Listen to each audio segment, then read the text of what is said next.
kekhawatiran terkait psikososial.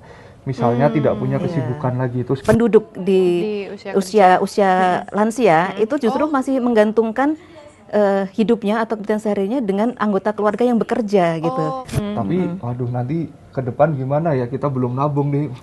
Belum ada tabungan ya kan Mbak Dewi.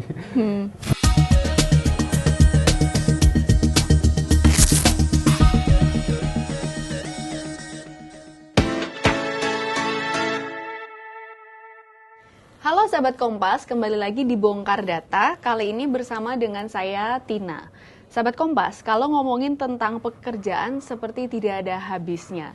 Tapi kali ini kita akan membahas bukan tentang dinamika di dunia kerjanya, kali ini kita akan membahas hal-hal yang mungkin sering dilupakan ketika setelah bekerja, alias masa pensiun. Karena dianggapnya masih akan jauh, banyak orang yang mungkin melewatkan hal ini. Nah, kali ini sudah ada bersama dengan saya, dua peneliti Litbang Kompas, ada Andreas Yoga Parama, dan ada juga Mbak Dewi Pancawati. Halo Mbak Dewi, Andre, gimana kabarnya? Halo, baik Tina. Nah, Andre, ini menarik ya sebenarnya kalau berbicara soal pensiun.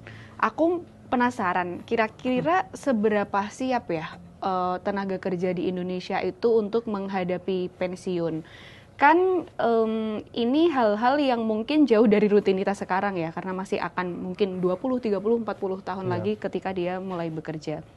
Ada nggak temuan-temuan dari jajak pendapat yang menarik yang menyatakan soal persiapan orang-orang ketika masa pensiun? Iya Tina. Bicara soal pensiun, kita coba rekam dalam jajak pendapat Litbang Kompas pada 8-12 September 2025. Salah satunya adalah apa sih yang dikhawatirkan oleh orang-orang dari publik tentang ketika akan memasuki usia pensiun. Apa yang menjadi ketakutan atau menjadi kekhawatiran ketika akan memasuki usia pensiun. Nah, temuannya Tina, yang menjadi kekhawatiran terbesar adalah tidak punya penghasilan tetap lagi ketika sudah pensiun atau ketika sudah berhenti bekerja ya. Nah, lalu ada kekhawatiran kedua, yaitu terkait juga dengan yang pertama, yakni belum memiliki tabungan atau investasi yang cukup. Ini di 21,2% di peringkat kedua. Nah, lalu sementara yang lain itu terkait dengan psikososial ya. Lebih seperti tidak punya kesibukan atau lingkungan sosial lagi yang sama ketika masih bekerja, lalu takut merepotkan keluarga, takut kesepian, lalu takut misal mudah sakit karena sudah jarang beraktivitas fisik seperti ketika saat bekerja. Kurang lebih seperti itu yang kita tangkap dalam jajak pendapat kemarin. Menarik ya, sebenarnya memang ya itu tadi karena mungkin hal-hal yang belum terlalu disiapkan, mungkin abai untuk mempersiapkan masa pensiun, sehingga tampak ya sebenarnya dari hasil jajak pendapat itu belum cukup siap orang-orang karena masih ada kekhawatiran-kekhawatiran itu. Salah satunya tadi terkait dengan pendapatan, tidak lagi punya pendapatan tetap karena mereka sudah tidak bekerja gitu. Betul. Tapi Andre, kalau misalnya berbicara soal hasil survei atau jajak pendapat Litbang Kompas itu kan biasanya bisa mengcapture kalau misalnya dari generasi muda tuh pandangannya seperti apa sih, generasi tua tuh seperti apa sih. Karena kalau aku membayangkan misalnya berbicara soal pensiun, mungkin untuk pekerja yang usianya sudah senior gitu ya, usia pensiun normal kan mungkin 50, 55 atau 60 gitu kan. Mungkin untuk pekerja yang usianya di 50 tahun mungkin memang udah agak kepikiran nih soal pensiun. Betul. Tapi mungkin kalau anak muda itu mungkin, ya aku kan baru masuk dunia kerja, ngapain sih ngurusin pensiun gitu. Apakah ada perbedaan pandangan soal tadi temuan? Kalau tadi kan masih secara umum ya gitu.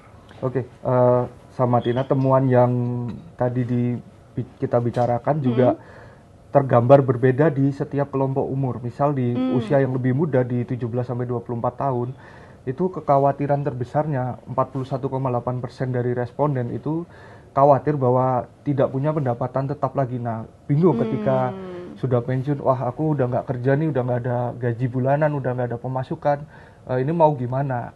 Ini mungkin juga nanti kita rekam dalam kondisi yang sama ya, ketika teman-teman yang lebih muda ini mungkin masih belum punya pekerjaan tetap, masih sulit mendapatkan pekerjaan, hidup dari penghasilan sampingan misalnya, itu mungkin akan kekhawatiran terbesarnya wajar bahwa ketika berhenti bekerja maka tidak punya pendapatan tetap lagi. Sementara di kelompok yang lebih senior, lebih dari usia 25 sampai 39 tahun, kekhawatiran terbesarnya justru selain tidak punya pendapatan tetap lagi, mulai bergeser bahwa tidak punya tabungan yang cukup atau belum punya simpanan aset yang mencukupi untuk, orang bilang kalau bisa kemerdekaan finansial setelah pensiun ya. Jadi hidup tidak hanya makan tabungan tapi juga punya pendapatan dari misal deposito, investasi yang lain atau semacamnya ya.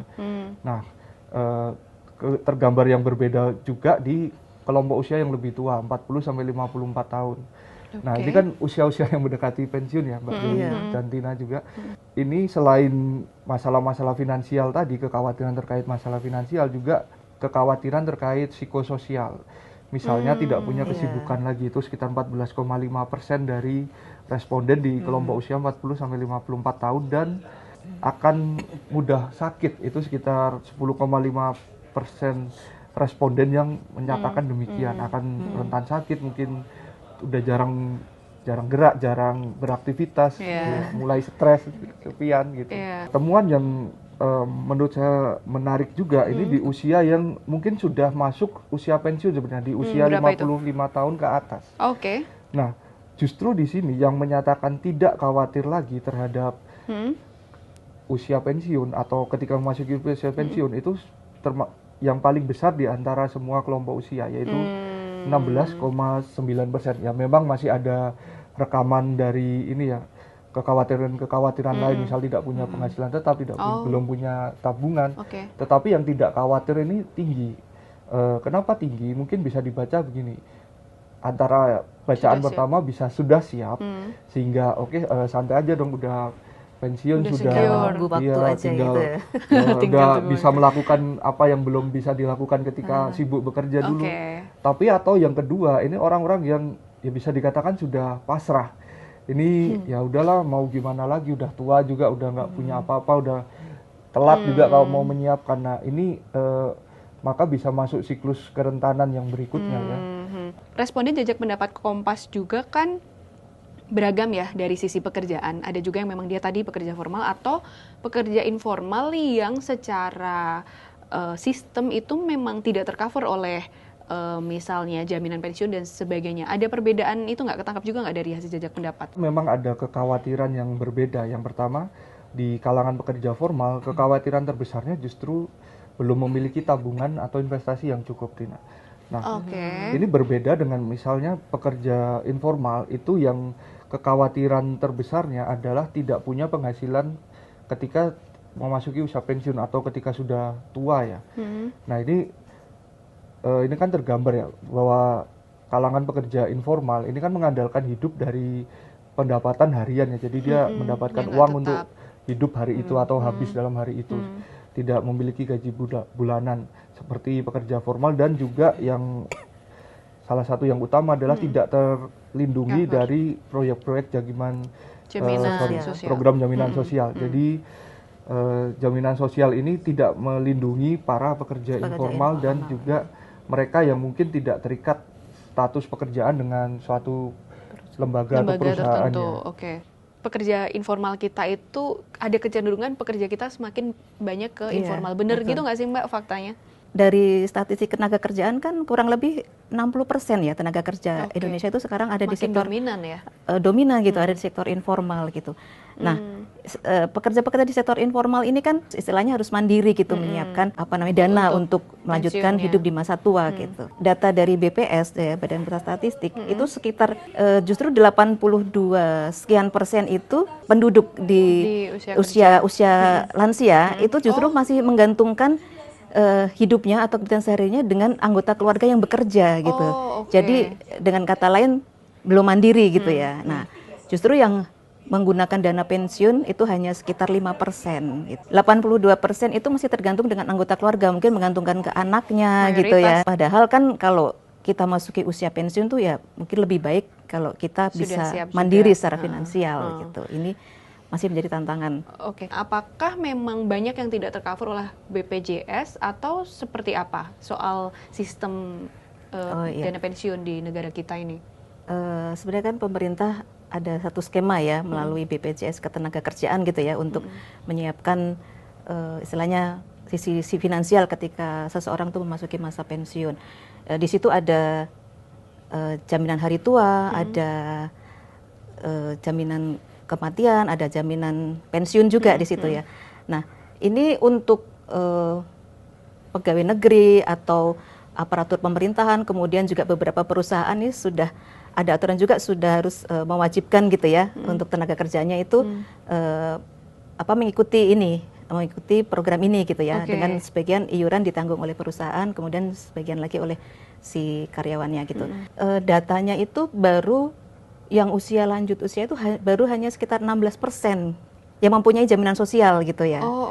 Sebenarnya meskipun trennya itu sebenarnya naik ya, tren keanggotaannya itu naik gitu ya. Nah ini juga masih menjadi PR juga gitu. Apalagi bagi tadi kembali kepada tenaga atau pekerja informal gitu. Nah ini juga sebenarnya pekerja informal ini kan didorong untuk mengikuti juga ini skema ini atau program ini itu untuk mempersiapkan ketika mereka memasuki usia pensiun lah. Nah tapi ini kan bagi pekerja informal kan juga tidak sesederhana itu gitu ya, untuk bisa mengikuti harus iuran tiap bulan gitu kan.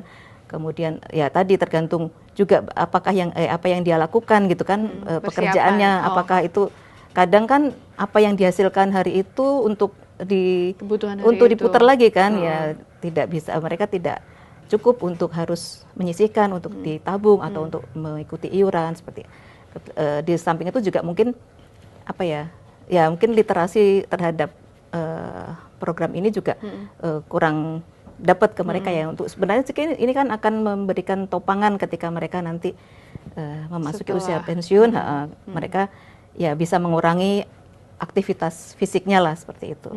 Kalau misalnya Andre bisa tambahkan ini, apakah artinya sebenarnya sudah aman loh, lalu kenapa ada kekhawatiran itu gitu? Nah ini Tina yang kita temukan lagi dari jajak pendapat yang sama, ternyata orang-orang yang menyiapkan pensiun dalam bahasa kita mungkin ideal atau udah menyiapkan tabungan, ikut BPJS Ketenagakerjaan, ikut program dana pensiun itu relatif kecil jumlahnya, hanya sekitar 19,7%. Iya, kecil juga. Itu yang mengikuti program tabungan atau asuransi non BPJS. Lalu yang ikut BPJS itu jumlahnya sekitar 13,6%. Lalu yang investasi mandiri seperti ke saham, reksadana, deposito, properti itu sekitar 18,1%. Nah, sebagian besar justru proporsi terbesarnya adalah menyiapkan usaha atau pekerjaan sampingan. Nah, ini cukup menarik. Kenapa? Karena ketika orang pensiun tentu banyak hal yang ingin, banyak cita-cita, banyak keinginan yang mungkin belum diwujudkan ketika bekerja. Nah, ini menarik atau baik ketika usaha sampingan ini adalah cita-cita yang lama ketika masih bekerja belum bisa dikerjakan. Tapi ini menjadi pertanda agak peringatan ketika orang-orang yang seharusnya sudah masuk usia pensiun ini masih harus bekerja untuk memenuhi kebutuhan hidupnya. Jadi tidak ada istilah pensiun untuk kelompok orang yang seperti ini ya. Jadi ya kalau mau hidup ya harus kerja, terus bekerja. Makanya itu kan jumlah pekerja lansia juga semakin meningkat. Ini juga perlu kita perhatikan dengan demografi Indonesia yang semakin menua ya. Piramida demografi Indonesia cenderung mulai naik ke atas dari yang mulai banyak usia produktif yang usianya semakin bertambah, kelak akan lebih banyak di usia yang non produktif. Nah, ini yang mulai terjadi di Jepang juga ya. Iya, banyak negara-negara yang sudah mengalami demografinya sudah menua. Jadi beban ekonomi di negara tersebut justru diemban atau ditanggung oleh generasi yang lebih muda. Jadi kita bisa bayangkan nih nanti kalau dalam BPJS saja, misalnya BPJS Ketenagakerjaan, nanti pembayar iurannya jauh lebih sedikit daripada orang yang ditanggung atau klaim iuran. Benar-benar. Nah, nanti kan banyak orang yang klaim dana pensiun dan bisa jaminan hari juga tua. Itu. Sementara pengiurnya jumlah pekerja di usia mudanya berkurang jauh. Terkait dengan tadi skema jaminan sosial tadi itu sebenarnya juga ada satu aturan yang bisa dibilang gimana ya, merugikan buat anggota gitu ya, peserta BPJS. Karena merugikan gimana? Ini Ada itu PP nomor 20 PP 45 tahun 2015 itu tentang jaminan pensiun. Di situ kan tadi ada mengatur tentang jaminan hari tua, ada kecelakaan, kematian, kemudian ada jaminan pensiun. Nah, ternyata di jaminan pensiun ini itu tuh usia pencairannya itu ternyata meningkat terus gitu setiap 3 tahun sekali. Di posisi meningkat 1 tahun. Oke, misalnya dulunya berapa, sekarang menjadi berapa? Di awal peraturan itu 56 tahun. Ya, itu bisa cair ya. Artinya peserta itu bisa mendapatkan jaminan pensiunnya itu di usia 56. Kemudian setiap 3 tahun itu akan bertambah 1 tahun. Nah, di posisi 25 tahun 2025 itu di usia 59 tahun. Nanti 3 tahun ke depan akan menjadi 60 tahun. Jadi sebenarnya semakin lama itu masa tunggunya semakin lama juga. Padahal ini dana ini diharapkan segera cair. Ya tadi itu misalnya akan ingin dialihkan untuk membuat usaha sendiri gitu kan. Nah, ini yang ditunggu-tunggu tapi cairnya ternyata masih lama gitu. Ini juga masih masih menjadi diharapkan pada pemerintah untuk apakah aturan-aturan ini bisa lebih fleksibel. Jadi memang akan berhenti di usia 65 gitu. Tapi ketika kita mungkin pensiun hari ini, aturan itu sudah berubah lagi, nambah setahun lagi. Jadi apalagi akan nanti kita, Andre, kalau misalnya kita yang pensiun kita makin lama. Tapi maksimalnya 65 tahun. 65 sih maksimalnya. Tapi kan itu tuh juga tetap lama ya, karena itu ada jangka waktu 10 tahun ya kalau dari misal orang pensiun di 55. Rata-rata kan perusahaan swasta ini 55 ya. Betul. Ini menarik ya, pekerja formal maupun informal sebenarnya menghadapi situasi yang sama-sama pelik gitu ya, harus dipikirkan juga, karena itu kayaknya menjadi penting juga untuk siapapun itu individunya punya kesiapan dari dirinya sendiri juga untuk menabung ya. Dari tadi kan juga jajak pendapat mengatakan itu gitu. Iya, soal menabung ini Tina, ada temuan yang menarik juga. Jadi dari lembaga penjamin simpanan itu pada tahun lalu merilis data rata-rata jumlah tabungan orang Indonesia ini menurun jauh. Karena fenomena makan tabungan. Iya, makan tabungan. Jadi orang yang sebelum pandemi bisa mulai menabung sekitar 3,8 juta, itu rata-rata saldo tabungan dari tier terbawah ya, di bawah 0 sampai 100 juta rupiah. Itu kalau di rata-rata dari seluruh rekening itu 3,8 juta rupiah yang bisa disimpan. Nah, sementara sekarang itu jauh menurun hanya sekitar 1,7 juta. Separuhnya pun nggak ada hampir dong. Separuhnya. Jadi orang tuh semakin terus-terusan makan tabungan untuk kebutuhan hidup saat ini. Apalagi ini curhat nggak sih kita? Iya, agak curhat juga. Jadi agak dilematis juga ketika kita harus hidup hari ini. Tapi waduh, nanti ke depan gimana ya, kita belum nabung nih, belum ada tabungan ya kan Mbak Dewi.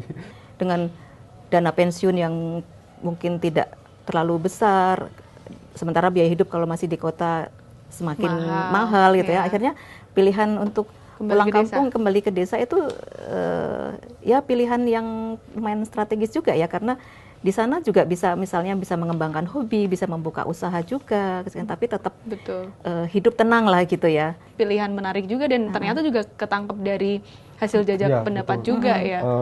Perlu dilihat juga bahwa di daerah pedesaan pun tingkat inflasinya juga sama nih. Bukan kemarin, tapi beberapa tahun yang lalu juga kan Kompas pernah bikin, Litbang juga bikin juga tentang kota tujuan slow living. Ada beberapa di antaranya mungkin itu juga bisa jadi opsi, atau karena sudah tersiarkan seperti itu, orang lalu pindahnya ke situ, rame lagi. Justru mahal lagi juga. Jadi kemana-mana juga pada akhirnya mungkin akan punya cost-nya masing-masing juga ya. Tapi apakah ada bentuk-bentuk hal lain yang mungkin bisa dibantu mungkin oleh perusahaan atau mungkin oleh individu itu sendiri, seperti apa Mbak, supaya sedikit memberi sesuatu harapan buat kita dan mungkin pemirsa sahabat Kompas juga? Ini dari sisi perusahaan gitu kan banyak juga yang melakukan untuk pekerja-pekerjanya yang ya mungkin 2-3 tahun mau pensiun itu dipersiapkan gitu ya, dibekali istilahnya begitu. Dilakukan pelatihan, mereka diberi untuk pensiun. Iya, untuk jadi untuk menyiapkan pensiunnya nanti itu ada pelatihan, ada bimbingan juga secara finansial, secara dari sisi psikologisnya juga itu. Olah fisiknya juga mungkin olah fisik juga disiapkan. Bahkan dilihat juga ada misalnya coaching gitu ya. Dana yang ada berapa, tabungannya berapa, kemudian dikasih solusi-solusi, misalnya ini nanti bisa dikembangkan untuk ini, investasi ini yang cocok, atau disesuaikan dengan hobinya gitu ya, dengan pekerjaan sekarang mungkin bisa dilanjutkan yang nanti bisa tetap menghasilkan tapi tidak mungkin tidak seberat yang dilakukan sekarang gitu ya, dengan misalnya sambil menikmati masa tua lah ya, yang sebenarnya kan masa pensiun ini kan sebenarnya harus masa untuk happy untuk rilis, refreshing seperti itu. Ini juga membangun tadi masalah mental itu juga penting ya, ketika tadi sekian lama ada dalam satu komunitas bersama teman-teman. Nah ini jalinan komunikasi dengan sesama alumni lah bisa dibilang seperti itu tuh kalau masih bisa terjalin itu sangat membantu ya, membantu kualitas hidup di masa tua. Karena sharing masa pensiun gimana guys? Iya, jadi ini kan nostalgia, reuni cerita-cerita masa lalu itu juga ya tadi itu untuk membuat lebih bahagia, happy, mental. Kesehatan juga jadi semakin bagus kan seperti itu. Menarik, ini rasanya untuk di beberapa perusahaan mungkin sudah menerapkan ini ya, sehingga memang mempersiapkan para pekerjanya ketika memasuki masa pensiun selain jaminan untuk secara finansial dari menarik. Andre mungkin bisa menambah, ini kan dari sisi senior kita ya yang mungkin sudah lebih banyak mempelajari mendekati masa pensiun sehingga sudah mulai belajar lebih ke tadi sharing juga sih Mbak Dewi. Kalau Andre mungkin apa Andre yang bisa kita lakukan di tengah situasi yang cukup dinamis ini? Di satu sisi kita apresiasi bahwa intervensi kebijakan dari pemerintah untuk mewajibkan pemberi kerja atau perusahaan mendaftarkan pekerjanya ke BPJS Ketenagakerjaan ini paling tidak menjaga pekerja formal sudah mendapatkan payung jaminan sosial ketika nanti pensiun. Nah, sementara yang usia pekerja-pekerja informal ini ya kita masih nantikan ya. Dulu kan sempat ada usulan ya Tin, ketika misalnya ojek online, pengemudi ojek online mendapatkan BPJS atau jaminan. Nah, dan juga kalau dari sisi perusahaan sebenarnya banyak persiapan juga ya, karena ada dana pensiun yang dikelola oleh perusahaan ya. Selain juga dana pensiun lembaga keuangan yang dikelola oleh perbankan, ada dana pensiun yang dikelola oleh perusahaan secara mandiri. Selain BPJS ya, ini menjadi banyak opsi ya, karena beberapa perusahaan juga punya dana mekanisme pensiun, itu ya. Sehingga pekerjanya tidak hanya terlindungi dari BPJS Ketenagakerjaan, masih punya opsi lain. Nah, atau juga memperpanjang usia pensiun, misal dari 55 menjadi 60. Mungkin skemanya berbeda nih kan. Supaya tadi nunggu ke 65 tahun nggak terlalu lama. Apalagi kan harapan hidup orang Indonesia semakin menua. Sekarang kita sudah 72 tahun. Alias orang tuh hidup semakin lama, tapi pensiunnya ya di situ-situ aja. Nah kan sebenarnya orang yang masih kuat bekerja, selama perusahaan membutuhkan dan perusahaan mampu, mungkin bisa ada mekanisme harapannya. Juga ada sempat kan ada ini juga restoran yang memperkerjakan di Indonesia yang oma-oma. Para lansia untuk bekerja lagi sebagai pelayan di restoran itu. Ini inisiatif-inisiatif yang bagus sebenarnya untuk memberikan opsi atau memberikan pilihan kepada pekerja lansia untuk paling tidak menyambung hidup. Bisa mandiri lah ya, secara ada finansial. Kemandirian di sini. Bisa mandiri. Kayaknya cukup dulu karena saya, Andre dan Mbak Dewi akan mempersiapkan masa pensiun. Terima kasih sahabat Kompas sudah menyaksikan obrolan kali ini. Banyak ulasan tentang masa pensiun dan bagaimana persiapannya yang juga ada di harian Kompas maupun Kompas ID yang sahabat data bisa baca lebih lengkapnya di sana. Sampai berjumpa lagi di episode Bongkar Data berikutnya. Terima kasih.